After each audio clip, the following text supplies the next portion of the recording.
그리고 제가 너무 젊은 분들을 모아놓고 세게 얘기한다고 걱정을 하시는 분이 있는데요, 제가 말씀을 하나 읽고 잠깐 오해를 풀어드리고 가려고 합니다. 제가 그냥 읽을게요. 사도행전 20장, 세게 얘기한다고 그래서 제가 좀 조용히 얘기하고 있습니다. 20장 24절로 나의 달려갈 길과 주 위에 식대받은 사명군 하나님의 은혜의 복음을 증거하는 일을 마치려 하면은 나의 생명을 조금도 귀한 것으로 여기지 아니하노라. 나는 이 자리에서 죽을 각오로 얘기하고 있어요. 나는 목숨 걸고 얘기하고 있습니다. 나 진짜 생명을 다 바쳐서 얘기하고 있어요. 여러분들도 하나님께서 왜 이 자리에 오게 했는지 생명을 다해서 들어야 됩니다. 하나님 왜 부르셨는지, 왜 택하셨는지 하나님께 구해야 돼요. 여러분이 의지로 온 게 아니라, 억지로 끌려온 게 아니라 하나님이 보내셨기 때문에 온 거라고. 우리 눈에는 보이지 않아, 육안에는 보이지 않지만 영적인 눈으로는 성령께서 우리 안에 계시기 때문에 온 거란 말이죠. 제가 이제 앞부분에 이어서 뒷부분 얘기를 잠깐만 덧붙이고 기도하고 내려가려고 합니다. 최대한 빨리 말씀드리고 내려가려고 합니다. 북한 얘기를 했어요. 북한에 가난하고 불쌍한 사람들 얘기를 했습니다. 자, 그런데 이게 이제 북한에 이어서 통일 얘기를 하려고 하는데요, 복음 통일이죠. 이 컨퍼런스에 오신 분들은 이 복음 통일이라는 단어를 처음 들은 분들도 머리에 각인이 됐을 거예요. 복음 통일. 그런데 북한 선교, 북한 구원, 복음 통일, 다양한 단어들이 있는데요, 지금 북한 선교를 할 수 있나요? 북한에 복음을 전할 수 있나요? 북한에 전할 수 있어요? 이게 대답이 또 없어지네. 예. 지금 못 전하죠. 공식적으로 못 전하죠. 예. 공식적으로는 전할 수는 없죠. 세계에서 기독교를 가장 많이 탄압하는 곳이 어느 곳이에요? 북한이죠. 그러니까 조사할 때마다 북한은 세계에서 기독교를 가장 많이 탄압하고 기독교인들을 가장 많이 죽이는 곳이라고 되어 있습니다. 예전에 로마 카톨릭이 보고한 내용으로 보니까 하루에 1.16명의 기독교인을 처형한다라고 보고를 하기도 했어요. 뭐 이게 이제 워낙 숨겨져 있는 내용이니까 공식적으로 확인이 되지 않습니다만, 그만큼 기독교를 가장 많이 탄압하는 곳이 북한이란 말이에요. 인류 역사상 저렇게까지 교회를 찍어 누른 데는 없어요. 예전에 예수님 시절에도 순교했죠. 많은 사람들이 죽어나갔어요. 로마 황제를 신격화하는 일들이 있었기 때문에. 근데 사실은 로마 시대는요, 길을 잘 닦아놔가지고 복음 전도가 굉장히 잘 됐습니다. 사도 바울도 로마에 가서 2년 동안 가택연금 같은 걸 당하면서 말씀이 흥왕했어요. 말씀이 왕성하게 전파가 됐습니다. 이걸 말리진 않았거든요. 근데 그러다가 이 로마 황제가 내가 신이다라고 가끔 주장할 때, 그때는 이제 탄압을 했단 말이죠. 그러나 평상시에는 선교도 되고 전도도 되고 복음의 증거가 됐단 말이에요. 근데 북한이라는 곳은 어떤 곳인 거 아니? 세계의 어떤 독재 체제, 독재 국가도 저렇게까지 한 적이 없어요. 저렇게까지 기독교인들을 죽인 적이 없다고. 저렇게까지 교회를 없앤 적이 없어요. 중국도 따라가지를 못하고 동남아시아의 어떤 불교 국가도 따라가지를 못합니다. 이슬람 국가도 저 정도는 아니란 말이에요. 그러니까 세계에서 가장 기독교를 쳐죽이는, 하나님의 대적하는 곳이 어디냐? 아니 아담과 하와 이르러 하나님이 가장 대적했던 정권과 국가 권력이 어디냐 그러면은 어디예요? 네, 북한입니다. 자신 있게 얘기하셔도 돼요. 어디입니까? 북한입니다. 근데 북한의 주민이에요? 북한의 정권이에요? 북한의 정권입니다. 하나님이 대적하는데 왜 대적하느냐? 대적하는 정도가요, 요한계시록에 보면 적그리스도라고 들어봤죠? 적그리스도의 특징이 3가지가 나온다고요. 18장에 뭐냐면, 하나님을 대적하는데 성도를 핍박해요. 하나님 믿는 사람들을 잡아 죽인다는 얘기예요. 그리고 하나님 자리에 올라간다고 되어 있어요. 이게 이제 적그리스도의 특징이에요. 북한의 김일성, 김정일, 김정은은 적그리스도의 특징 3가지를 다 가지고 있단 말이죠. 하나님 자리에 올라가 버렸기 때문에 그러는 거야. 심지어 태양신이라고 주장한다고요. 북한 정권은 뭐냐? 태양신 체제, 태양신 질서입니다. 바알의 제단이, 아세라의 목상입니다. 몰렉의 제단이란 말이에요. 그러니까 이게 무너지지 않으면 선교가 안 되는 거예요. 전도가 안 되는 겁니다. 통일이 안 되는 거예요. 우리가 이제 통일 얘기를 할 텐데, 하나님은 분단을 원하시겠어요? 통일을 원하시겠어요? 통일을 원하시죠. 당연하죠. 하나님은 죽이고 도둑질하고 멸망케 하는 영이 아니란 말이에요. 사탄이 아니란 말이에요. 여러분들이 망하는 걸 원하겠어요? 흥하는 걸 원하겠어요? 흥하는 걸 원하죠. 여러분들이 아픈 걸 원하겠어요? 치료받는 걸 원하겠어요? 치료받는 걸 원하죠. 여러분들이 가정에 문제가 많은 걸 원하겠어요? 없는 걸 원하겠어요? 그러니까 하나님은 생명이시기 때문에 당연히 살긴단 말이에요. 아니, 그런데 사탄은 죽이고 도둑질하고 멸망케 한단 말이죠. 북한에 저지경이 돼버린 이유가 뭐냐? 김일성이 태양신의 자리에 올라갔어요. 그래서 선교와 전도와 복음 증거를 못하게 하고 있는데, 하나님은 이 민족이 분단이 아니라 통일되기를 가장 원하시는 분입니다. 그래서 땅끝까지 선교하는 나라가 되기를 우리보다 더 원하신다고요. 여러분, 이게 믿어지십니까? 우리보다 더 원하신다는 걸 믿어져요? 왜냐하면 여러분들이 복음으로 통일된 나라에 대한 마음을 조금이라도 여기서 갖게 됐다면, 그거는 여러분 머리에서 나오는 생각이 아니에요. 머리에서는요, 어떻게 돈 벌까? 어떻게 재밌을까? 어떻게 맛있는 거 먹을까? 어떻게 멋있는 거 입을까? 요 생각밖에 안 든다고. 이 겉사람이거든, 성경에서 얘기한. 그런데 나의 이익과는 상관없이 다른 사람을 살려야 되겠다는 마음을 드는 거는요, 우리 안에 양심이라고 얘기하는데, 사실은 그 양심 안에 하나님의 영이 오셨기 때문에 그래서 하나님이 살리려고 하시는 거란 말이죠. 그러니까 통일하겠다는 마음이 드는 거는, 북한 동포들을 해방하고 구원하겠다는 마음이 드는 거는 하나님이 주신 마음이라고요. 하나님이 이 마음이 너무 답답하고 갑갑하니까 그 마음을 부어주신 거라고. 이게 하나님의 뜻이란 말이에요. 그래서 하나님은 통일을 원하십니다. 근데 이 통일이 되려면 말이에요, 통일이 되려면 선교가 돼야 될 거 아니야, 전도가 돼야 될 거 아니야, 복음 증거가 돼야 될 거 아니에요. 아니, 북한은 여전히 김일성이 하나님이라 그러는데, 김일성이 하나님의 자리에 있는데 어떻게 나만의 하나님을 믿는 사람들하고 통일이 되냐 말이에요. 그래서 통일이 되려면 제일 먼저 뭐 해야 되는 거 아니에요? 몰렉의 제단이 무너져야 돼요. 바알의 주상들이 깨져야 됩니다. 아세라의 목상들이 불타버려야 돼요. 무슨 얘기냐? 김일성이 하나님 자리에서 내려와야 된다고요.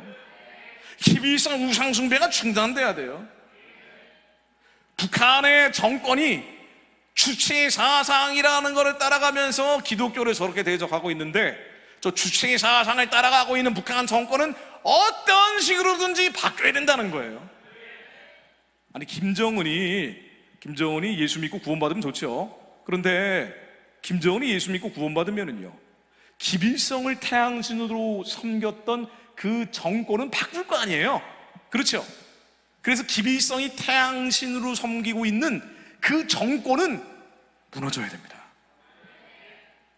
근데 우리는 촌스럽게 폭력이나 무력이나 완력이나 전쟁으로 무너지는 노력을 해서는 안 되는 거죠. 당연히 평화적으로 이루어질 수 있도록 기도하는 겁니다. 왜 이것이 평화적으로 이루어질 것이라고 기도하는 거 아니? 하나님의 능력에는 제한이 없어요.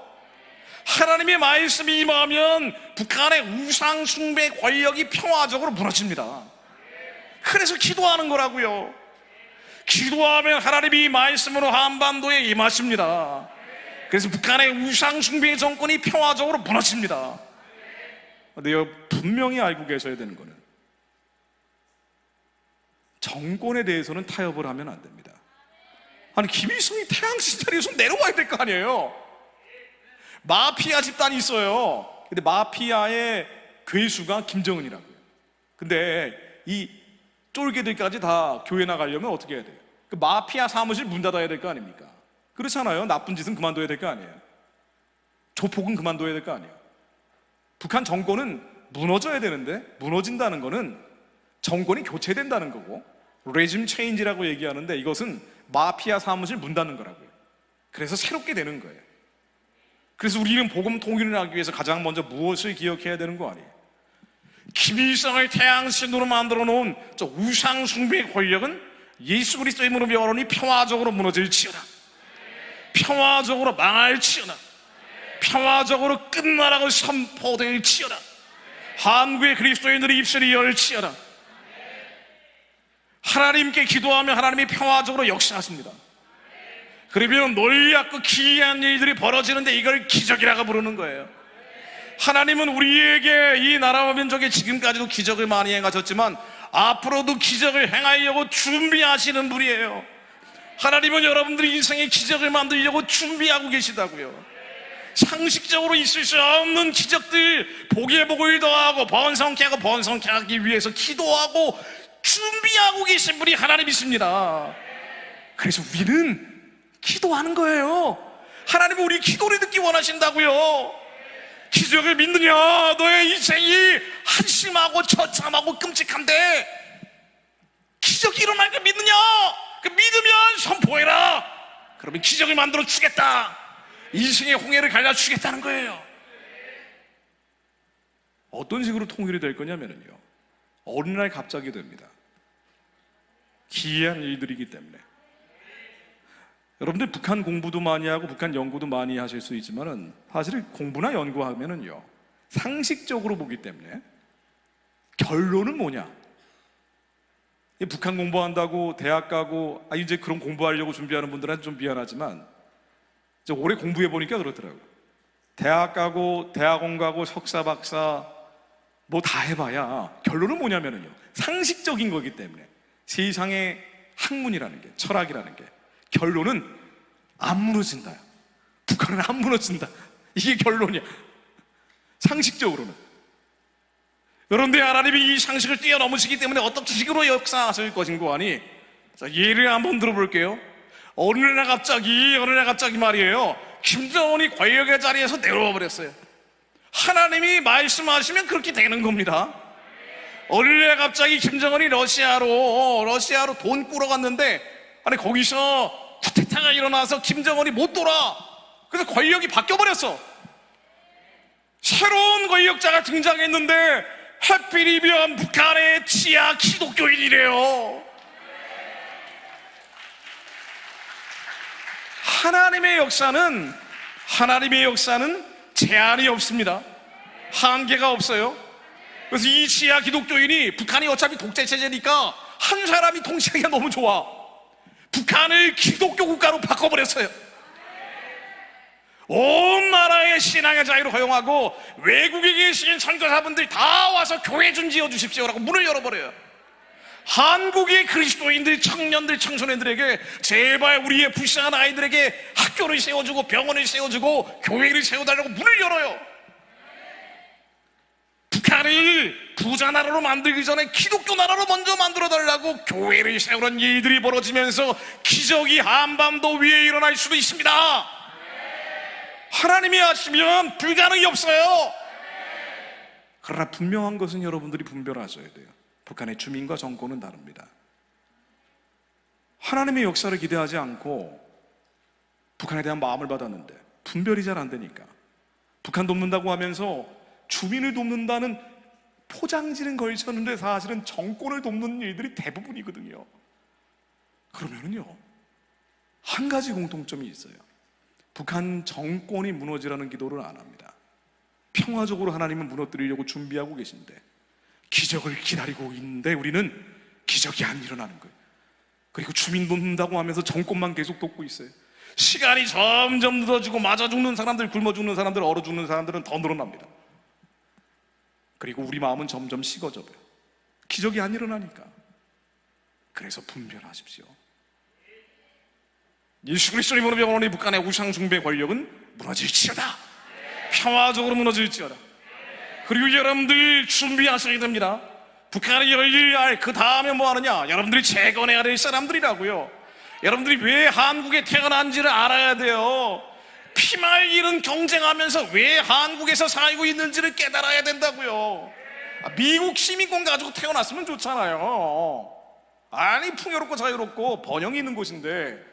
근데 제가 이제 미국 살기 때문에 제 아들 친구들이 고등학교 3학년인데, 야, 세상에 이런 네, 이제 더스틴이라는 친구가 있는데 뭐 어차피 한국말 못 알아들으니까 이제 막 말할게요. 이 친구는 내가 초등학교 1학년 때부터 왔거든. 백인 친구야. 저희 아들하고 제일 친한 애인데 얘는 한 달에 2번 이상 캠핑을 가요. 보이스카우트를 하기 때문에. 그러니까 제가 살고 있는 시애틀 지역의 산, 강, 바다, 그러니까 안 가본 데가 없이 돌아다니는데 이게 초등학교 1학년 때부터 이제 고3 때까지 한 달에 1번, 2번은 항상 캠핑장에 있어요. 그래서 이 자연과 더불어 사는 것을 너무나 잘 알고 여름에는 서핑을 하고 카누를 타고 카약을 타고 보팅을 하고 겨울에는 스노우 캠핑을 하면서 이글루를 짓고 산에 가서 너무나 행복하게 살아. 그래서 저놈이 내가 대학을 가나 하도 놀길래 했는데 대학은 가더라고. 미국은 그렇거든. 가고 싶으면 내가 가거든. 경쟁, 피 말리는 경쟁, 여러분들이 하고 있는 상상할 수 없는 그런 경쟁을 안 합니다. 그리고 대학에 가는데 얘가 이제 대학 가가지고 기계공학을 하겠다 그러는데 걔가 그러더라고. 기계공학을 전공해가지고 대학을 졸업하면 연봉이 한국 돈으로 한 7천만 원에서 8천만 원에서 시작을 한대요. 상당히 고액 연봉이죠. 이 이공계 교통 그렇거든. 그러니까 우리나라 애들하고 좀 비교를 해본다고요.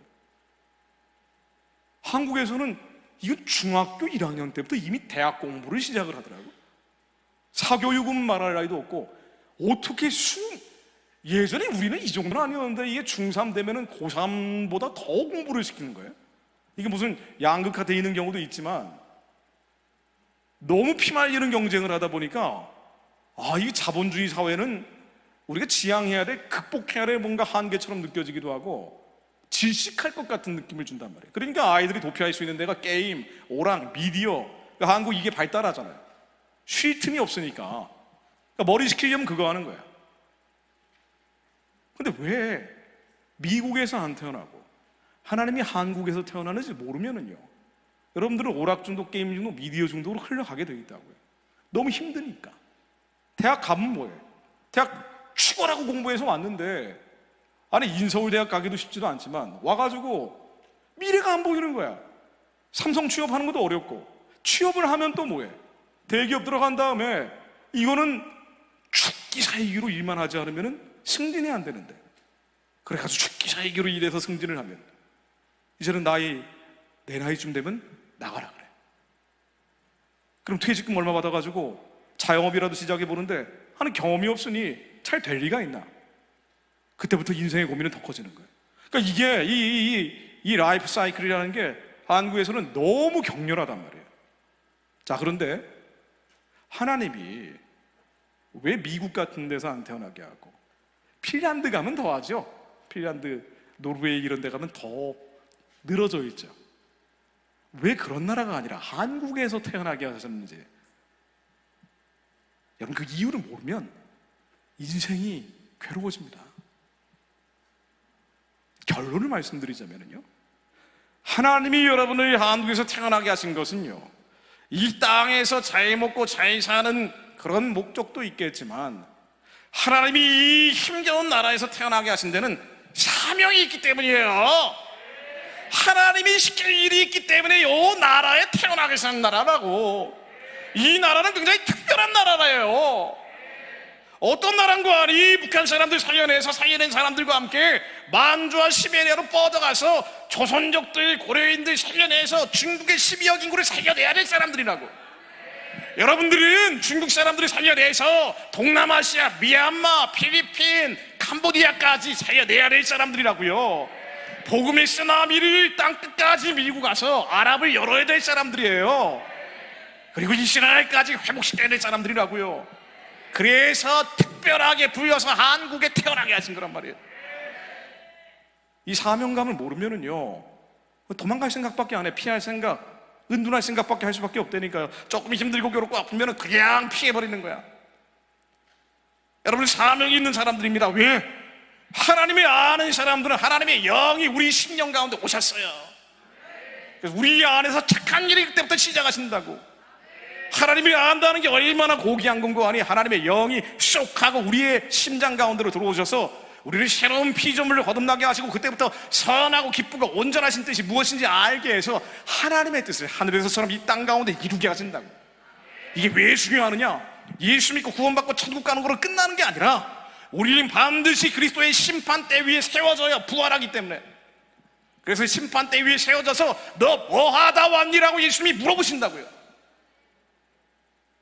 저 그냥 적당히 주일 예배만 성수하고 왔는데요, 우리가 악하고 게으른 것에 대해서 하나님은 반드시 그에 합한 보상을 하십니다.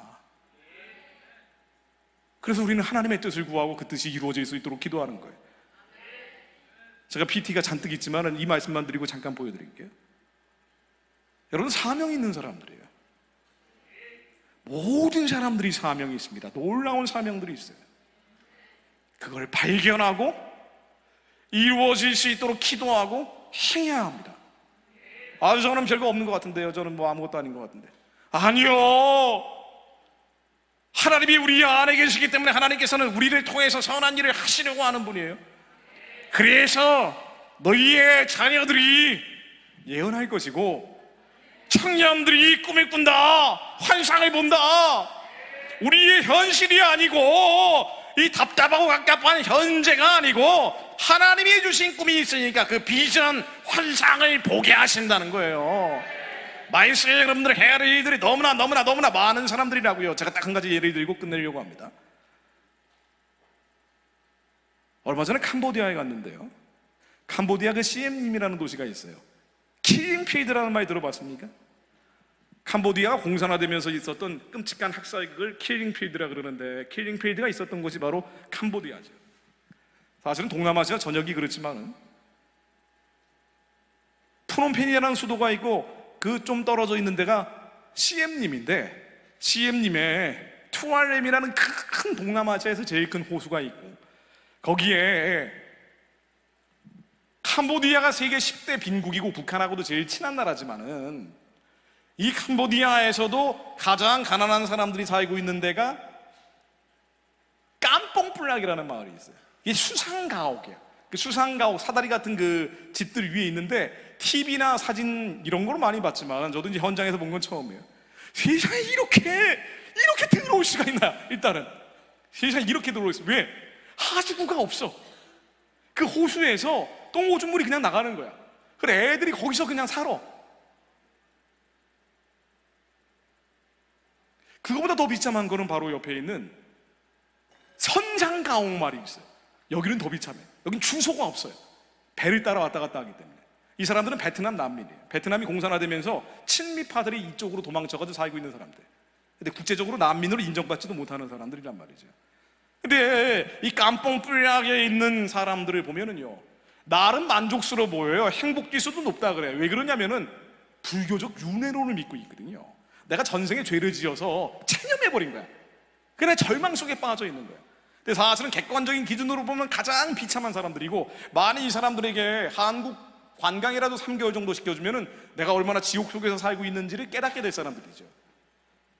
무엇보다도 캄보디아는 불교가 지배를 하고 있어가지고요, 이 캄보디아라는 나라가 만들어졌던 것 자체가 난인가 해가지고 뱀의 신이 나라를 만들고 태양신하고 이 달의 신하고 결혼을 해서 태양신을 낳았다고 돼 있어요. 그리고 힌두교가 1000년 이상을 지배하다가 12세기 때 불교가 들어오면서 섞여버렸어요. 미신이 너무 강한 거예요. 그래서 뱀의 신이 어디를 가나 고개를 들고 동상처럼 서 있어요. 김일성 동상처럼 조금 규모가 있는 건물이다 그러면 바로 그 앞에 이따만한 머리 5개 달려있는 뱀신 형상이 그대로 서 있어요. 보기만 해도 끔찍한. 등골이 오싹. 그 날이 더운데도 불구하고 등골이 오싹할 정도란 말이죠. 뱀의 꼬리까지 이게 몸통보다 더 큰 거를 건물을 두르고 다 이렇게 해놓단 말이에요. 근데 이 미신이 이렇게 강한데 여기에 공산주의가 들어온 거예요. 1960년대에. 그래서 크메르 루자라는 공산군이 학살을 하고 무려 캄보디아 인구 4분의 1을 죽여버렸다고요. 이게 킬링필드예요. 그 사원, 불교 사원에 가면은 좀 규모가 있는 사원에 들어가면 해골들을 보관해 놓은 유리관 안에 해골을 그대로 보관해 놓은 모습을 볼 수가 있습니다. 그 중에서도 가장 비참한, 이 저주가 짙게 깔려 있는 가장 비참한 곳이 깜뽕뿔락인데, 이 깜뽕뿔락이라는 곳에서 이 저주를 벗어나지 못하는 애들이, 서양 학자들이 와가지고 이 사람들 행복지수 높다라고 하면서 거짓말 통계내고 가버리는 땅인데, 사실은 아이들 10명이 태어나면 8명은 죽는 곳이에요. 그 남아있는 2명도 아프면 갈 병원이 없는 곳이라고. 핸드폰조차 제대로 되어 있는 게 없는 사람들, 똥오줌 물에서 헤엄치고 목욕하는 사람들, 그냥 물고기 잡아서 연명만 하고 있는 사람들. 근데 여기 교회가 있어요. 그 교회가 한국 사람들이 하는 겁니다. 그러니까 한국 선교사들만 거기 들어가 있는 거예요. 서양 선교사들은 없는데, 전 세계 어디를 가보든 선교지에서 순교하고 있는 사람들은 한국 사람들입니다. 근데 제가 그 아이들 보면서 느낀 게 뭐냐면요, 야, 이 아이들 너무 독재와 미신과 불교와 공산주의가 지금도 짙게 깔려가지고요, 이게 복음이 전파되는데 한계가 있는 거예요. 그래서 긍휼하는 정도, 이 정도 수준을 벗어나지는 못하고 있더라고요. 그런데 이 불쌍한 애들, 사실은 북한의 아이들만큼이나 불쌍하다 그럴까요? 아무 희망이 없는 애들이에요. 아무 희망이 없는 애들. 근데 이 가련한 아이들이 한 번쯤은 하나님께서 불쌍히 여기셔서 영적인 쓰나미가 불 때가 올 거라는 느낌이 들더라고요. 이건 뭐 어떤 과학적인 근거를 가지고 있지는 않아요. 왜? 거기서 헌신하는 한국의 그리스도인들을 볼 때 그게 느껴지는 거예요. 통일은 뭐냐면 북한의 우상숭배의 질이 무너지고 저 땅에 복음이 들어가서 2,500만 주민들이 예수의 이름으로 살아나서, 살아난 사람들이 어마어마한 군대가 돼서 만주와 시베리아를 지나 중국을 넘어 캄보디아까지 모여가는 걸 의미합니다. 언젠가는 이 영적인 태풍이 캄보디아, 루안다, 미얀마, 필리핀, 그리고 몽골의 초원을 지나 티벳의 고를 넘어서 아랍을 지나 예루살렘까지 지나가는 날이 올 것입니다. 아니, 캄보디아 가서 더 절박하게 제가 기도가 되는 게, 빨리 북한의 우상숭배 체제가 평화적으로 무너져야겠다. 북한 아이들을 살리는 것뿐 아니라 캄보디아 아이들을 살리기 위해서라도 통일이 빨리 이루어야 되겠다. 아니, 우리 아이들, 한국에 있는 아이들이 절망 없이 피말리는 경쟁에서 내 인생이 이게 뭐야 하면서 죽음을 생각하고 있는 이 애들이 하나님의 거룩한 꿈을 꾸고 마지막 때 달려갈 수 있도록 빨리 북한의 문이 열려야 되겠다. 예수의 이름으로 영원히 북한의 우상숭배 체제는 무너질지어다. 평화적으로 무너질지어다. 여러분들이 기도해야 됩니다. 어른들은 돈 욕심이 들어가니까 기도를 잘 안 해요. 여러분들이 순수하기 때문에 여러분들이 하나님이 가장 쓰기에 적합합니다. 새로운 세대, 새 무대에 담겨질 새 술들이 여러분들이라고요. 여러분들이 살아갈 시대는 이 남한이라는 자유진 박토가 아니라 더 넓은 땅, 더 많은 기회와 더 많은 일자리와 더 많은 하나님의 일을 감당할 거룩한 시대가 임박해 있습니다. 기도하며 구하면 하나님이 반드시 주세요. 그리고 공부를 하셔야 돼요. 학업 성적을 높게 받으라는 의미도 있지만, 그거 이전에 여러분들 이 나라와 민족에 하나님이 어떻게 역사하셨는지를 이해하고 있으라는 얘기예요. 그래서 제가 이 강의를 조금 더 붙여봅니다. 대한민국이라는 나라가 어떤 나라인지 알고 있어야 돼요. 이 공부를 하셔야 된다는 거예요. 안 그러면은 북한이 열린 다음에 저 사람들은요, 김일성이 여전히 태양이라고 생각하고 있어요. 김정은은 좀 나쁜 놈이지만 김일성만큼은 위대하다고 믿고 있다고요, 지금도. 근데 이 사람들에게 어떻게 할 거야? 예수가 그리스도라고 전해야 되는데 여전히 김일성이 태양신이라고 믿고 있는 사람들은 어떻게 할 거냐 말이에요. 이게 잘못됐다는 걸 얘기해 줘야 될 거 아니에요. 대한민국이라는 나라가 기름 부어서 하나님이 기도 속에서 잉태되어 출산시킨 나라라는 걸 얘기해 줘야 될 거 아니에요. 그래서 이해하셔야 된다는 거예요. 대한민국 이야기를 조금 덧붙여 보려고 합니다. 시간이 없지만 제가 조금만 아주 빠르게 강의를 하고 그리고 기도하고 내려갈게요. 여러분, 대한민국은요, 만들어질 때 1948년에 만들어질 때 북한보다 조건이 너무 안 좋았어요. 조건이 진짜 안 좋았습니다. 북한은요, 일본이 만주를 경영하기 위해서 공장도 많이 짓고 발전소도 많이 지어놓고 기업도 많이 세워놨어요. 근데 대한민국은 그렇지 않았다고요. 공식적인 통계가 북한은 1인당 철도의 길이가 일본보다 더 많았습니다. 무슨 얘기냐? 일본보다 철도가 더 많이 깔려 있었다는 얘기예요. 북한이 1인당 발전량도 일본보다 더 많았습니다. 무슨 얘기냐? 발전소도 일본보다 북한이 더 많았다는 얘기예요. 북한이 훨씬 더 산업화될 수 있는 조건이 갖춰져 있었는데 한국은 아예 없었어요. 있어봐야 조그만 기업들밖에 없었고 발전소라고는 아예 없었다고. 전기가 나오질 않는 곳이었어요. 그러다가 6.25 사변이 침략지가 되면서 침략을 당하면서부터 완전히 파괴돼 버렸어요. 그러니까 한국은 잿더미에서 시작한 겁니다. 이 잿더미 1인당 GDP가 67달러, 세계에서 가장 가난한 나라, 캄보디아 같은 나라가 되면 한이 없겠다라고 푸념하던 나라가 한국이었어요. 지금 세계에서 10대 강국 안에 들어가고 있지만 경제대국이잖아요.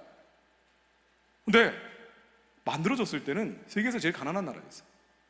인도가 1인당 GDP가 좀 낮았는데 인도는 땅이 넓고 자원이 많으니까 사실은 한국이 제일 가난했다고요. 근데 지금은 어마어마한 나라가 돼 있어서 우리는 풍요와 번영을 누리고 있죠. 이에 적어도 입에 풀칠을 안 한단 말이에요. 문맹률이 80%였고요 엉망진창이었는데 지금 비교해보면, 지금 현재를 비교해본 말이에요, 북한의 1년 동안 버는 GDP가 한국하고 비교하면요 114배 정도, 100배 이상 차이가 나는데 이게 감이 잘 안 와요. 대구가 북한의 3배가 GDP가 많고 광주가 북한의 2배가 많다. 이게 무슨 얘기냐? 서울에 있는 구로구에서 1년 동안 버는 돈이 북한이 전체 1년 동안 버는 돈보다 많아요. 서울 구로구가 더 많이 번다고요. 그러니까 완전히 남북이 갈라져 버린 거예요. 문명과 반문명으로 갈라져 버렸어요. 원래 북한이 조건이 좋았는데. 근데 왜 이랬느냐? 왜 이게 가능했느냐? 자, 요걸 제가 포인트로 짚어드리고 가는 겁니다. 왜 한국이 이렇게 비약적으로 발전할 수 있었냐는 거예요. 왜 폭발적으로 부흥할 수 있었느냐? 정답은 교회가 부흥했기 때문입니다. 교회가 사라진 나라들은 모두 가난과 저주가 지배를 해요. 교회가 부흥을 하니까 나라가 부흥을 한 거예요. 그럼 교회가 왜 부흥하게 됐느냐? 왜 교회가 부흥하게 됐느냐는 거예요. 이게 무슨 지도냐면요 세계 지도인데 1960년대 지도입니다. 이 지도가 1991년까지 계속됐던 모양이에요. 빨간색은 공산화된 나라들입니다. 교회가 사라져버린 나라들이에요. 공산주의가 지배하면서 교회가 완전히 사라져버렸는데 이 아시아 끝에 딱 하나, 저 남한 땅만 빼놓고는 모두 공산화된 거예요. 그러니까 한국 빼놓고는 모두 교회가 사라진 거예요. 그러니까 한국은 어떤 나라인 거 아니요? 공산주의가 저렇게 파도처럼 밀려오는데 간신히 지탱을 한 나라입니다. 그 대한민국 국군은 어떤 국군이냐? 자유를 지키는 인류 역사상 유일한 군대이자 자유를 위로 뻗어나가게 할 유일한 군대이기도 합니다. 그러니까 한국은 완전히 특이한 나라라고요. 하나님이 그렇게 훈련을 시킨 거예요. 신앙과 훈련과 고난은 이유가 있거든요. 믿는 자들에게 의미 없는 고통은 없단 말이에요. 이런 나라가 가능했던 건 뭐냐? 왜 한국이라는 나라가 공산화가 안 됐냐는 거예요. 왜 북한처럼 교회가 안 없어졌냐는 거예요. 이게 바로 시스템입니다. 체제라는 거예요. 체제. 자유민주주의, 시장경제, 한미동맹. 저 빨갛게 된 데는요, 공산화되고 교회가 사라져버린 땅에는 자유민주주의가 없었어요. 시장경제가 없었어요. 우리가 자본주의라고 부르는 거. 그리고 한미동맹이라는 게 없었습니다. 그래서 대한민국의 핵심적인 코어 밸류라고 얘기하는 거, 핵심 가치라고 얘기하는 세 가지를 들자면 자유민주주의, 시장경제, 한미동맹이에요. 이거는요 교회를 지키는 안전판 같은 거예요. 지금도 마찬가지입니다. 자유민주주의, 시장경제, 한미동맹이 무너지면 교회가 무너집니다. 똑같아요. 구조는 똑같습니다. 그 대한민국 헌법에 자유민주주의, 시장경제, 한미동맹을 아주 땅땅땅 못을 박아놨는데 이거를 지켜내는 게 교회를 지키기 위해서는 필요한 겁니다. 근데 이게 뭔지 설명하면 한두 끝도 없기 때문에 그냥 터치만 하고 넘어가는 거예요. 자유민주주의에서 자유를 빼버리면 큰일 나는 거고, 시장경제가 사회주의로 가버리면 큰일 나는 거예요. 그리고 한미동맹에서 파탄 나버리면 이것도 큰일 나는 겁니다. 근데 이 체제를, 이런 체제가 왜 한국에 도입이 됐느냐? 이 사람이 한 거란 말이죠. 이 사람 누구예요? 국민들이 원해가지고 자유민주주의, 시장경제, 한미동맹을 들여온 게 아니에요. 당시의 국민들은 자유민주주의 시장경제 한미동이 뭔지 전혀 모르는 상태였습니다. 문맹률이 80%니까. 그런데 이승만이라는 사람이 미국에 유학을 가가지고 미국이라는 나라를 보니까 미국이 기독교의 나라고, 이 나라가 자유민주주의 시장경제를 하고 있으니 세계에서 가장 강한 미국이라는 나라하고 동맹을 맺으면 한국도 자유민주주의 시장경제를 하고 교회를 지키고 그리고 강한 나라가 될 수 있겠구나. 캄보디아의 깜뽕플렉 같은 나라가 아니라, 북한 같은 곳이 아니라, 부흥할 수 있겠구나. 그래서 자유민주주의 시장경제를 사실은 국민들이 이해를 못해가지고 반대하는데도 불구하고 막 강제로 들여온 거예요. 한국 사람 중에 제일 최초로 미국 박사학위를 받은 사람이니까 저 사람은 당대 천재였어요. 뭐 인격에 대해서는 왈가왈부 말이 많은데 뭐 이거 빼버리고 남들보다 아는 게 너무 많으니까 좀 이렇게 조화가 잘 안 됐던 면이 있는 것 같아요. 그런데 그럼에도 불구하고 자유민주주의 시장경제가 뭔지를 이해하고 있었기 때문에 강제로 들여온 거나 마찬가지입니다. 그래서 이 사람이 6.25 사변을 거치면서 미국이 절대로 한국에는 미군주도 안 하겠다, 이제 떠난다, 6.25 끝났으니까 한국과는 동맹 안 한다, 이제는 떠난다 라고 얘기하고 있는 미국을 강제로 끌어다가 동맹을 맺었어요. 반공포로 석방 사건이라는 걸 통해서 미국이 하기 싫은데 억지로 맺은 게 바로 한미동맹이라는 거예요. 미국과 우리가 동맹이잖아요. 그래서 미군이 한국에 있잖아요. 우리가 식민지여서 있는 게 아니라 미국은 하기 싫은데 한국이 억지로 끌어다가 맺은 게 한미상호방위조약입니다. 그래가지고 이 한미상호방위조약을 맺으니까 세계에서 가장 강한 나라가 미국이다 보니 저 북쪽에 있는 공산주의 나라들, 특히나 북한이, 중국이, 러시아가 침략을 하려고 해도 미국이 있으니까 건드리지 못하는 거예요. 미국하고 싸워야 되니까. 이게 왜 중요하냐면요, 여러분들 나중에 전쟁 나지 않으려면 이게 중요하단 말이죠. 우리가 하나님께 기도한다는 게 머릿속에 있는 잘못된 생각과 이념과 이데올로기들을 걸러내야 되는데, 그러려면 잘못된 생각과 이념과 이데올로기가 뭔지 이해하고 있어야 될 거 아니에요. 그러니까 미국 나라가 맨날 데모하고 있는 사람도 많고 정치인 중에도 그런 사람들이 꽤 많은데, 그러면 이제 어떤 일이 벌어지냐면요, 우리는 이 한반도라는 데는요, 일본이 강해지면 침략을 해요. 중국이 강해져도 침략을 합니다. 그래서 당한 숫자가 960번이래. 그 5년에 한 번씩 전쟁이 난 거예요. 5,000년 동안 크고 작은 전쟁들이 말이에요.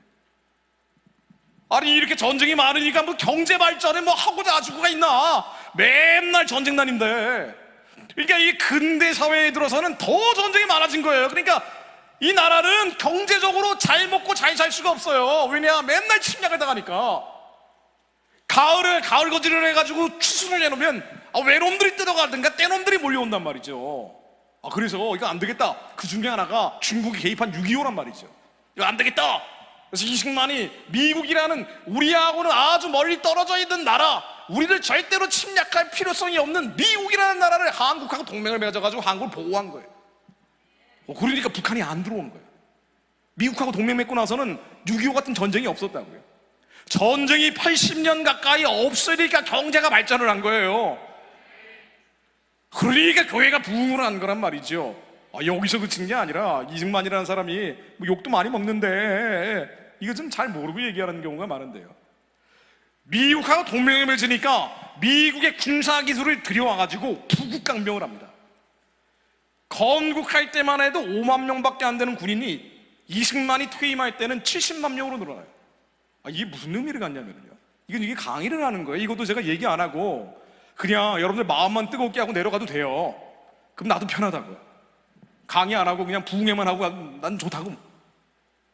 근데 여러분 이게 머릿속에서 정리되지 않은 채 그냥 내려가면은요, 여러분 네이버 뉴스만 틀어도, TV에서 9시 뉴스만 나와도 헷갈리기 시작합니다. 그래서 정리를 해드리는 거예요. 19세기 말에 조선의 군인들이 8,500명이었어요. 아니 민비라고 하는 사람이 왕비인데, 왕비가 일본 자객들한테 살해를 당하고 있는데 군인들이 지키지는 못한 나라였다. 이 나라가 그랬던 나라야. 그러니까 위안부로 여성들이 끌려고 별의별 짓을 다 당했단 말이죠. 이 수치의 역사는 군인들이 없어서 생긴 문제란 말이죠. 이런 나라가 처음 만들어졌을 때 5만 명밖에 안 됐는데 70만 명으로 늘려서 절대로 미국만 의지하는 게 아니라 한국 스스로 지켜야 된다는 실제를 실천을 한 일입니다. 그리고 반드시 교육을 해야 된다. 그러니까 이승만이 했던 여러 가지 개혁 중에 가장 중요한 게 바로 교육입니다. 그리고 이 사람이 얘기했던 거는요, 이승만 본인 계속 강조했던 거지만 기독교 교육이다. 하나님을 아는 백성들이 더 많아지고 이 사람들이 리더십으로 들어가야 된다. 그래서 어떻게든 가르쳐라. 그러다 보니까 문맹률이요, 책을 읽을 수 있는 사람들이 10명 중에 2명밖에 안 됐던 이승만 대통령 초기에 80%를 퇴임할 때는 20%로, 이건 현저하게 줄이는 정도가 아니라 혁명적으로 바꿔버려요. 이게 혁명입니다. 아니, 임기 10몇 년 동안 문맹률을 80에서 20으로 줄였다는 건 이거는 거의 기적에 가까운 일이에요. 어느 정도로 했냐면요, 대학생이 7,800명에서 98,000명으로 늘어나요. 대학생 숫자가 영국보다 많아졌어요. 한국이 왜 발전을 했느냐? 교육받은 사람들이 많기 때문에. 교육을 어떻게 시켰느냐? 이승만이 무조건 가르친 거예요. 그래서 6.25 전쟁 중에도 대학생이라 그러면 두루 빼졌어요. 왜? 교육받는 사람이 없으니까. 영국보다 대학생 숫자가 많아지고, 여대생이 1,086명에서 17,000명, 거의 10배가량 늘어납니다. 언론기관이 411곳이 만들어져요. 그러니까 언론 탄압을 했다 어쩐다 그러는데, 이거 정말 이것도 잘 모르고 하는 얘기들인데, 교육혁명 그리고 언론혁명이 잇따릅니다. 근데 이게 단순히 머리만 커지면 안 되니까 경제적으로 먹거리가 있어야 되니까, 일제시대에 일본 지주들, 친일파 지주들한테 불임받고 살던 사람이 너무나 많아요. 이걸 소장농이라고 부릅니다. 이 소장농들을 땅을 나눠줬어요. 근데 공산주의 사회에서는 강제로 뺏어가지고 강제로 나눠줬는데, 그 다음에 집단농장으로 만들어버렸죠. 어려운 얘기예요. 그냥 흘려들으세요. 근데 이승만은 싼 값으로 싸서 싼 값으로 불화를 합니다. 나눠주는 거예요. 그래서 땅이 없던 인구들 70%였는데 대부분이 소장농이었는데, 아니, 이승만이 농지개혁을 하고 나니까 이 소장농이 국민의 10명 중에 63%니까 6명, 7명 되던 이런 시절이 있었는데, 땅이 없어. 자기 땅이 없어. 다 뭐야? 머슴. 종들이라고, 종들. 땅 가진 사람의 종이었다고. 조선이 처음에, 이 대한민국 처음에 만들어졌을 때는. 근데 이승만이 이거 안 되겠다 그래가지고 이 사람들한테 땅을 싼 값으로 사가지고 싼 값으로 나눠준 거예요. 그래서 12%로 줄여버립니다. 그랬더니 6.25 전쟁이 벌어지고 나서 북한군에 동조하는 사람들이 없는 거야. 자기 땅이 생기고 자기 돈이 생기니까. 그래서 열심히 싸운 거죠, 공산군하고. 그러나 다른 어떤 것보다도 이승만이 했던 건 뭐냐면, 이승만이 계속 꿈꿨던 나라는, 이건 사실 이제 청년 시절부터 꿈꿨던 거거든요. 원래 사형 선고받고 감옥에 들어갔잖아요, 이승만이. 그 이제 예전에 지저스함이 그 컨퍼런스 왔던 사람들은 김재동 목사님이나 강의를 들으셨을 겁니다. 원래는 유학자고 하나님을 모르는 사람인데 사형 선고를 받았어요. 조선 말기에 고종물란하라고 데모하다가. 그래서 감옥에 갇혔는데, 감옥 안에서 하나님을 만나가지고 처음 했던 기도가 Save my soul, save my country. 나의 영혼을 구해주신 하나님께서 이 민족의 영혼을 구원해달라고 기도를 한단 말이에요. 그리고 빛 가운데, 가득 찬 빛 가운데 빨려 들어가는 성령 체험을 하고 나서 새 사람이 돼가지고 사형 선고를 받고 무기징역으로 감형된 이승만이 6년 동안 기도만 한 거야. 말씀을 읽고 기도만 하다가 6년 정도 되니까 하나님이 기적을 만드셔가지고 이 사람을 풀어줬다고요. 아니, 이 기적을 경험한 이승만이 풀려나면서 뭐라 그러냐면은, 그러네, 나를 살리신 하나님이 이 민족을 살리실 것이다. 그래서 언젠가는 이 백성들이 예수 믿고 구원받고 세계 선교하는 나라가 될 것이다. 그래가지고 실제로요, 1913년에 그 한일합방 되고 나서 3년 있다가 한국교회 핍박이라는 책을 이승만이 쓰는데, 이 한일합방 되고 나서 얼마 안 되니까 사람들이 다 절망하고 있었거든요. 나라가 망했어요. 진짜 끝나버린 거예요. 97년도에 IMF 수준이 아니라 완전히 망하고 끝나버렸는데, 그래서 사람들이 절망했어요. 여러분들이 시험을 망쳐가지고 망친 정도가 아니라 빵점 처리가 돼버렸어. 망했어. 끝났어. 이제는 내 인생 없어. 고등학교 들어가야 되는데 고등학교로 떨어졌어. 이 절망하고 있는데, 다 절망하고 있는데, 이승만은 하나님 만나고 나니까 나를, 사형 선고받은 나를 사면시켜준 하나님이 이 민족을 살리실 것이라는 믿음이 들어간 거예요. 그래서 언젠가는 이 백성들이, 지금도 나라가 망했는데 저 위에 만주와 연해주 지역에 가면 복음을 전하는 조선 사람들을 많이 만날 수 있다. 나라가 망하고 끝났는데도 불구하고 선교를 하고 있더라 이거예요, 이 사람들이. 아니 이 조선 사람들이 교회 일에만 전력을 다하면, 우리가 예수만 잘 믿으면, 그러면 언젠가는 중국을 전도하고 일본을 전도하고 세계에 변함한 복음을 전하는, 평화를 전하는 나라가 될 것이다. 이게 110년 전에 이승만이 했던 얘기입니다. 그리고 조선이라는 나라는, 선교사들이 그러는데, 이승만이 하는 얘기를 제가 인용하는 거예요. 선교사들이 그러는데, 조선이라는 나라는 동쪽의 이스라엘처럼 하나님이 쓰시려고 준비해 놓은 나라라 그러더라. 이 사명감이 있으니까 절망적인 상황에서 절망을 안 한 거예요.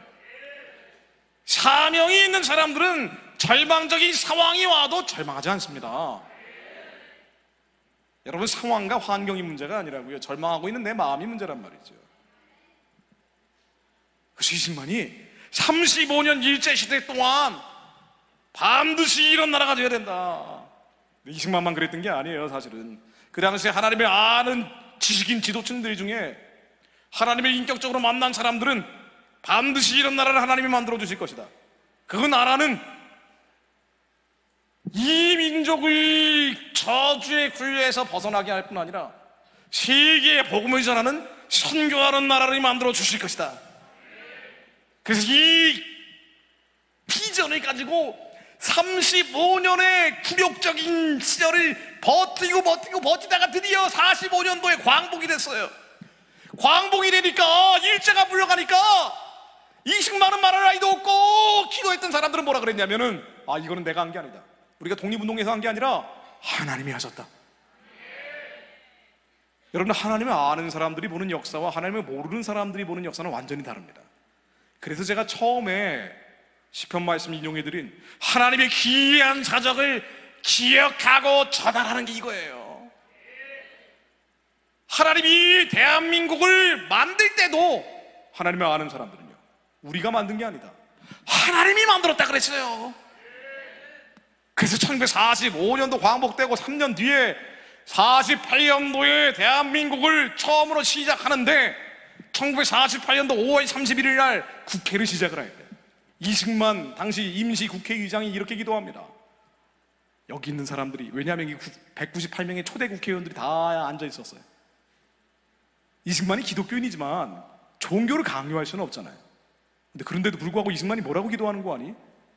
여기 계신 분들이 각자의 종교와 소견이 다를지 모르지만 우리가 인정하지 않을 수 없는 것은, 우리의 힘만으로 광복이 됐다라고 할 수는 없을 것입니다. 왜냐하면요, 일본이 망했다고 광복이 자동적으로 되는 게 아니에요. 독일의 식민지, 일본의 식민지 가운데 1960년대, 70년대 광복된 나라들이 있단 말이죠. 이건 하나님이 하신 거라는 거예요. 그래서 이승만이 뭐라 그러냐면은, 우리의 광복은 우리 힘만으로 된 것이 아닙니다. 우리가 인정합시다. 그래서 하나님께 감사합시다. 우리가 이제 처음으로 국회를 시작하는데 이것은 인간의 힘으로 된 것이 아닙니다. 하나님이 하셨습니다. 감사드립시다. 우리가 기도하며 이 나라를 세우게 하신 것을 감사드립시다. 그리고 당시에 국회 부의장이었던 이훈영 목사님에게 부탁을 합니다. 이훈영 목사님 앞에 나오세요. 그 목사님이 국회 부의장이었어요. 북한에서 신앙의 자유를 찾아 내려온 분입니다. 이분이 앞에 나와서 하나님께 드리는 나라와 민족을 위한 기도문이라는 것을 읽습니다. 이 기도문이 우리나라 국회에 가장 먼저 만든 문서예요. 국회 속기록에 제1페이지에 실려 있어요. 하나님께 드리는 나라와 민족을 위한 기도문. 근데 이거의 이중적인 의미인데, 이 기도문을 하나님께 드리는 것이기도 하고 나라와 민족을 하나님께 드리는 의미도 있어요. 드려버렸어. 우리의 뜻과는 상관없이 우리의 조상들이 드려버렸어요. 그래서 이렇게 기도합니다. 우리가 하나님께 감사를 드리는데, 하나님, 지금 악마의 권세가 너무 창궐하고 있습니다. 세계에서 제일 가난한 나라니까. 그러므로 하나님이 일을 해야 되는데 우리에게 복을 주십시오. 복 달라는 거 좋은 거예요. 하나님께 복을 구하라 그랬어요. 하나님, 민생에 복 나가 주십시오. 하나님, 그리고 우리가 남북이 갈라져 있는데요, 이 민족은 일제시대도 그 이전에 구한말에도 서양 선교사들, 아펜젤, 언더우드, 모펙 같은 사람들이 와서 백성들은 복음이 귓불처럼 전해지는데 이 백성들은 마지막 때 하나님이 쓰실 백성입니다. 계속 이런 얘기를 들어왔거든요. 그래서 우리는 남북으로 갈라지는 것이 하나님이 주신 운명이 아닙니다. 반드시 남북 통일이 되게 해주십시오. 그리고 해야 될 일이 있습니다. 그게 뭐냐? 이식만이 젊은 시절부터 했던 기도, 심지어 상해 임시정부의 임시 헌법에도 들어가 있는 내용들. 이 나라는 신의 국에 의해 생긴 나라다. 무슨 얘기냐? 한자인데 이 나라는 하나님이 세우신 나라이기 때문에 해야 될 길이 있다. 세계에 평화를 전하는 나라가 되게 해주십시오. 이 평화가 뭐예요? 예수 그리스도 안에서의 샬롬의 평화입니다. 이 얘기는 뭐예요? 우리 세계에 복음을 전해야 될 사명을 가진 나라입니다. 그래서 1920년도에 1919년 4월 달에 이식만이 미국에 필라델피아 회의라는 것을 주재하면서 미국 정부에 호소하기를 뭐라 그러냐면요, 우리가 반드시 일제로부터 독립이 돼야 되는데 왜 우리가 독립을 해야 되는 거 아니? 자유를 누리는 것도 있지만, 우리가 자유를 누리는 것도 있지만 더 중요한 것은 전 세계의 기독교를 보급하기 위해서입니다. 복음을 전하기 위해서입니다. 선교하기 위해서입니다. 그 꿈을 나라와 민족을 위한 기도문에 그대로 담았어요. 하나님 민족에게 복락을 주시고 남북 통일을 주시고 세계의 평화를 전하는 나라가 되게 해주십시오. 대한민국은 사명을 가지고 태어났습니다. 여러분들은 아무 이유 없이 한국이라는 어려운 땅에서 태어나 살고 있는 게 아니에요. 하나님이 정금처럼 연단시키셔서 여러분들이 배운 재능과 기술과 학업을 북한 어둠의 신이 깨어진 후에 북한 땅에 병원 짓고 학교 짓고 성전을 세우고 저 땅을 만몬 사탄이 지배하는 땅이 아니라 하나님께서 통치하시는 선교의 기지로 재건하기 위해서라고요. 이게 복음 통일이에요. 하나님은 그걸 위해서 특별하게 신앙 좋은 대통령을 세워가지고 기독교 나라를 만들기 위해서 무진장 노력을 합니다. 이식만은 아예 종교 편향을 했어요. 사실은 진리에 편향되어 있는 거예요. 그래서 기독교 나라를 만드는 게 목적이었기 때문에 당시에 장관이 임명된 비율을 보면은요, 장관 중에 42.8%가 기독교인이에요. 이런 내각 구성은 인류 역사상 나온 적이 없어요. 목사가 2명이나 있었습니다.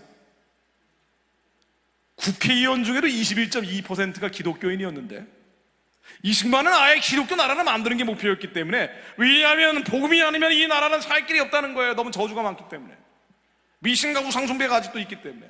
그래서 이걸 걸려내기 위해서는 기독교적으로 새롭게 돼야 되는데, 그래서 최초의 국회를 선거할 때도 주의를 한다 그러니까 연기를 시켰어요.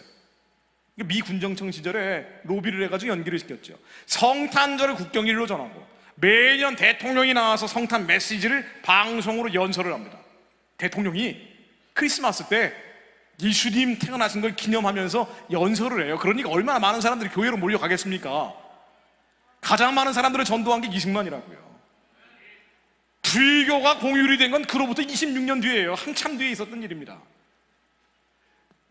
이승만은 군대가 거대한 어장이라고 봤기 때문에 군목제도를 도입을 합니다. 형목제도를 도입을 해요. 형무소 목사, 경찰 목사 제도를 도입을 해요. 근데 군대와 형무소와 경찰에 불교나 다른 종교들이 들어간 건 거의 20년 뒤에요. 이승만은 20년 전에 나라를 기독교로 만들기 위해서 아예 작정하고 노력을 한 거예요. 국영방송에서 선교를 하고 첫 민간방송에서 예수가 그리스도라고 증거하는 일들이 벌어집니다. 그리고 이승만이 깔아놓은 레일, 자유민주주의, 시장경제, 한미동맹, 사실은 기독교적인 복음이 전해질 수 있는 틀을 만들어 놓고 이 레일을 따라서 박정희 대통령 같은 사람이 나온 거예요. 이 양반은 술 좋아하고 여자 좋아하고 교회를 정기적으로 나가지 않아서 안타까운 면이 있지만, 그러나 한 가지 분명한 거, 하나님은 아는 사람이었죠. 그래서 기독교의 가장 우호적이었던 대통령 중에 하나입니다. 박정희 대통령 시절에 교회가 폭발적으로 부흥을 했어요. 왜냐하면 이 사람은 예전에 구미상모교회 주일학교 교사 출신이에요. 하나님을 잘 알던 사람이라고요. 그런데 대통령이 되고 나서 나는 어떤 종교에도 편향되지 않겠다는 애국심이 사라지는 이 사람의 견고한 진이 돼버려가지고 교회를 정기적으로 나가지 않으면서 많은 문제들이 생겼죠. 그럼에도 불구하고 하나님이 알았기 때문에 계속 이런 얘기를 했어요. 나는 언젠가는 교회 나갈 거다, 내가 퇴임하면 반드시 교회 나가겠다라고 약속을 했는데 비극적으로 사망한 분입니다. 바로 이때 한국 교회가 부흥을 하기 시작하고, 교회가 부흥을 하면서 이 교회의 부흥 속도와 거의 같은 스케일로 경제가 부흥을 하기 시작해요. 1인당 GDP 65달러, 67달러 하던 최대 빈국이 세계에서 가장 빠른 경제성장, UNDP라는 국제기구에서 조사한 바에 따르면 인류 역사상 가장 짧은 기간에 가장 빠른 경제성장을 한 나라가 대한민국이다라고 기록을 합니다. 이걸 한강의 기적이라고 부르는 거예요. 근데 이 한강의 기적을 누가 만들었어요? 이 한강의 기적을 누가 했습니까? 하나님이 하신 거라고요. 하나님이 이 민족을 불쌍히 여기고 기도했던 이 백성들에게, 기도하며 나라와 민족을 하나님께 드렸던 우리 민족의 조상들에게 기름을 부으셔서 가장 가난과 저주가 끊이지 않고 전쟁터 잿더미 속에서 하나님께서 없는 것을 있는 것으로 만드는 기적을 만든 거예요. 그래서 이걸 한강의 기적이라고 부르는 겁니다. 그 가운데 많은 선한 마음을 품었던 사람들이 대한민국을 근대하기 위해서 노력을 하는 거예요. 박정희 대통령 같은 사람도 교회를 정기적으로 출석하지 않았지만 하나님을 아는 사람이었기 때문에 그래서 이런 얘기를 했던 것 같아요. 뭐 내가 대통령 일을 마치면 꼭 교회 나갔다 뭐 이런 얘기를 했던 것뿐 아니라 1964년도 63년도입니다. 이 밑에 자막은 잘못된 겁니다. 63년도에 대만의 장개석이라는 총통을 만나면서 말이에요. 타이완 말이죠. 타이완의 장개석 총통을 만나면서 이런 얘기를 합니다. 당시에 타이완의 장개석 총통이 중국 공산주의 지도자 모택동에 의해서 쫓겨 타이완에 고립이 돼버렸거든요. 그래서 자유민주주의 국가를 그나마 유지하고 있던 나라가 바로 대만이라는 조그만 나라였어요. 근데 이 대만의 장개석이 초청을 받아가지고 박정희 대통령이 연설을 하게 되는데, 소개를 받을 때 이런 말을 듣습니다. 저기 극동지방에 있는 대한민국 자유의 방파제 같은 역할을 하고 있는 박정희라는 사람이 여기 왔습니다. 소개해드리겠습니다. 그랬더니 그 조그만 박정희가 말해요. 저하고 키가 똑같았다 그래요. 이 양반이 단 위에 서더니 연설을 합니다. 대한민국은 자유의 방파제가 아닙니다. 제가 아까 지도 보여드렸잖아요. 빨간색으로 공산화에 되어 있고 마지막 달랑 남아있는 게 대한민국이니까 자유의 방파제라고 볼 수도 있거든요. 근데 그게 아니라는 거예요. 이 대한민국은 어떤 나라인 거 아니? 자유의 방파제가 아니라 자유의 파도가 돼서 언젠가는 평양을 쓸고 북경까지 자유가 북진하게 될 겁니다. 사실은요, 이게 하나님 얘기를 빼버렸지만 하나님이 마음을 보여주니까 이런 말들이 나오는 건데, 예전에 1953년도 7월 26일 날 휴전협정, 6.25 사별이 끝나는 휴전협정이 조인되는 날 이승만 대통령이 북한 동포들에게 했던 얘기하고 거의 같은 얘기예요. 이 사람이 남한 국민들에게 하는 게 아니라 북한 동포들에게 얘기하면서 이런 연설을 합니다. 6.25를 끝내면서 말이에요.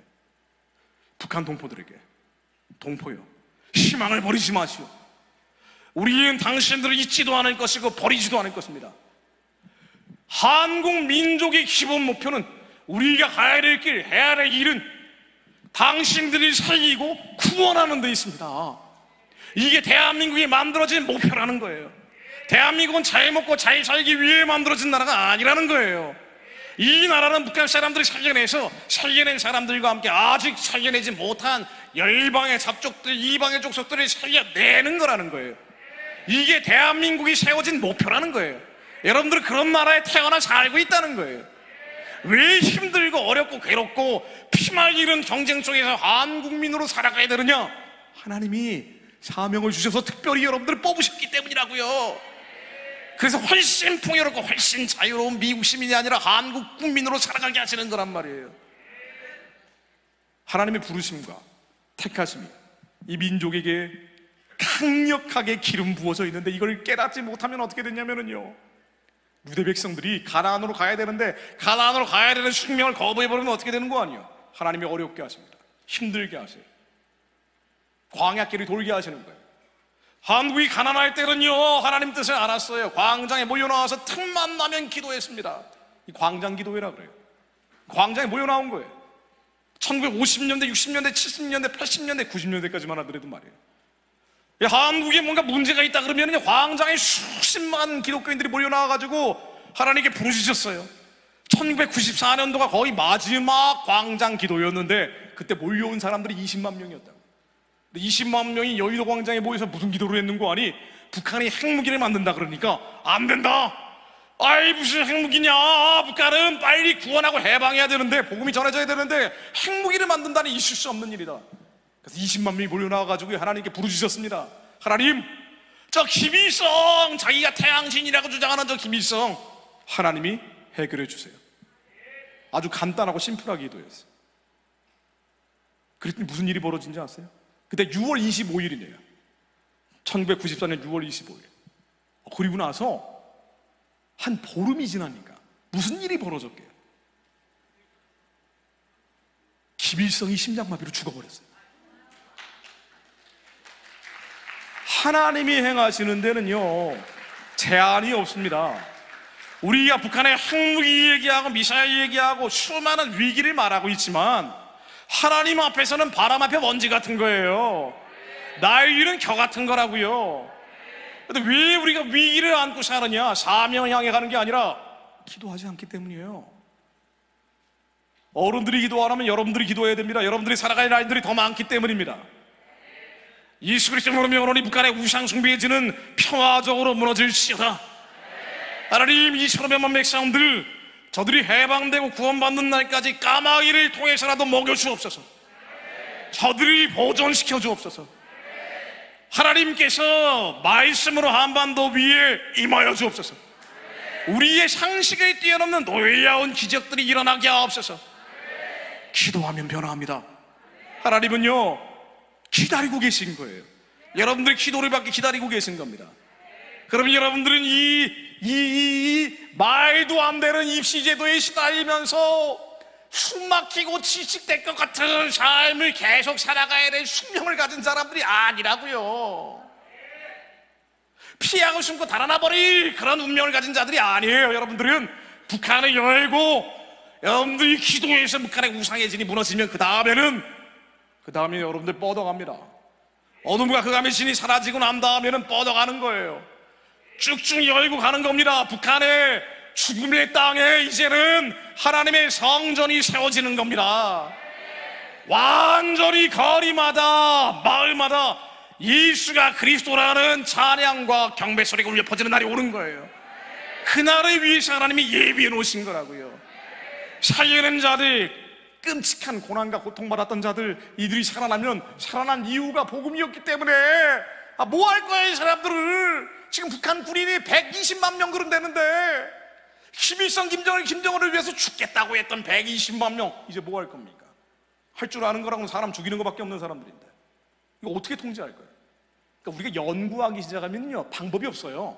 결론은 그냥 평화 분단이 최고다 이렇게 나와버려요. 그리고 하나님의 역사는 제한이 없는 거예요. 하나님의 말씀이 하나님이기 때문입니다. 하나님의 말씀이 임하면 변하는 거예요. 하나님의 말씀이 그들에게 임하면 120만 명 김정은의 총폭탄이었던 자들이 이제는 예수의 군대 아래에서 만주로 뻗어가게 됩니다. 이들이 복음 들고 시베리아로 뻗어가는 거예요. 거기에 한국말을 이해할 수 있는 사람들 200만, 60만, 거의 300만 되는 사람들, 한국어를 이해하는 사람들이 이제 1억 명 가까이 늘어난다고요. 여러분들 캄보디아 한번 가보세요. 가면은요 공항에서부터 공항 직원들이 $1 빨리빨리 $1 그래요. $1 그러면은요 빨리빨리 급행료를 줘서 빨리 단축시켜준다는 거예요. 식당에 가면 한국 사람이라 그러면 90도 절을 합니다. 한국어를 이해하고 있어요. 캄보디아 사람들이 돈 벌려고. 여러분 한국어라는 것이 1억 명 정도가 되면은요 강대국이 됩니다. 우리가 강대국이 되기 위해서 기도하는 게 아니라 하나님이 복음 전하기 위해서 그렇게 만드신다는 거예요. 복음으로 통일된 나라가 되면 그렇게 된다는 겁니다. 만주와 시베리아로 뻗어가서 이 사람들이 이제 연해주로, 제가 연해주 갔을 때 찍은 사진들이에요. 밀려나갑니다. 넓은 초원과 대륙이 펼쳐지는 저 땅, 초원과 대륙을 지나서 이제는 아까 말씀드렸던 캄보디아의 깜뽕불락을 넘어서 몽골의 초원과 티벳의 고를 넘어서 예루살렘까지 뻗어갑니다. 카자흐스탄, 우즈베키스탄, 키르기스탄 이 탕탕탕 국가들이 여러분들이 넘게 되는 거예요. 나 뭐하고 살지? 나 이제 뭘 해야 되지? 여러분들 고민할 틈이 없어요. 할 일이 너무 많아지니까. 여러분 앞에 해야 될 일들이 너무 많기 때문에, 살려야 될 영혼들이 눈앞에 보이기 때문에. 예전에 언더우드 선교사, 펜제로 선교사가 그래서 조선에서 순교하고 죽어간 거예요. 해야 될 일들이 너무 많아. 살려야 될 영혼들이 눈에 보이는 거야. 여러분, 나는 뭘 하고 살아야 되나? 어떻게 살아야 되나? 걱정, 근심, 염려, 두려움과 공포에 젖어 있던 이들이 이제는 죄를 십자가에 완전히 못 박아버리고 모든 음란과 죄악과 독초들을 예수 이름으로 다 몰아내버리고 죄와 피와 싸워 이기듯 세상을 이기며 예수님 다시 오시는 날, 예수님이 다시 오시는 날 그 길을 앞당기는 자들이 되는 거예요. 그리스도의 심판대 위에 여러분들이 세워질 때 여러분들에게 잘했다, 충성된 종아. 어디가 되게 힘들고 어렵고 힘들고 어려운 것뿐 아니라 괴로웠을 텐데 그럼에도 불구하고 아버지의 뜻이 하늘에서처럼 이 땅 가운데 이루어질 수 있도록 기도했구나, 금식했구나, 심지어 죽기를 각오하고 충성했구나. 잘했다, 충성된 종들아. 주님이 그 예멸유관을 씌워주십니다. 새 하늘과 새 땅이 열리는 날 주님과 더불어 영원히 동행하며 사는 거예요. 기도하겠습니다. 하나님, 예수의 심장을 가진 자들이 여기 모여 있습니다. 세상에 있으나 세상에 속한 자들이 아니요, 하나님의 영화롭게 해드리기 위해 주님의 착한 일이 무엇인지 분별하여 알고자 이 자리에 모여 세대를 본받지 않고 마음이 새로워짐으로 변화를 받아 하나님의 선하고 기쁘고 온전하신 뜻을 저희로 깨닫게 하시니 감사드립니다. 저희들이 아는 것으로 머무는 것이 아니라 우리 안에 견고한 진들, 하나님에 대해 적겠던 모든 부정적 생각과 부정적 감정과 절망감들 예수의 이름으로 다 못 박아 해체해버리는 자들이 되게 하시며 주님의 선하신 뜻을 하늘에서처럼 이 땅 가운데 이루기 위해 기도하는 자들이 되게 하옵소서. 어른들이 기도 안 할 때 다 부르짖는 자들 되게 하옵소서. 아버지의 뜻을 우리 인생 가운데 이름으로 귀한 사적을 체험하는 자들 되게 하옵소서. 기적을 인생 가운데 누리는 자들 되게 하옵소서. 우리의 영이 살아남으로 하나님 죽어가는 영혼들을 살려내는 자들 되게 하옵소서. 2,500만 북한의 동족들이 해방하고 구원하는 자들 되게 하옵소서. 북한을 재건하는 자들 되게 하옵소서. 열방을 새롭게 하는 자들 되게 하옵소서. 하나님, 저희들이 세상으로 돌아갈 때도 마음이 흔들리지 않게 하시며 예수 그리스도 안에 영혼의 낯을 깊이 내리는 자들 되게 하사 세상과 섞이지 않고 하나님의 놀라운 일들을 체험하고 전하는 자들, 기이한 사적들을 전하는 자들이 되게 하옵소서. 주님 감사합니다. 저희들이 한데 모아 한 목소리로 주님의 마음을 시원케 부르짖게 하시니 감사드립니다. 예수 그리스도 이름으로 기도드립니다.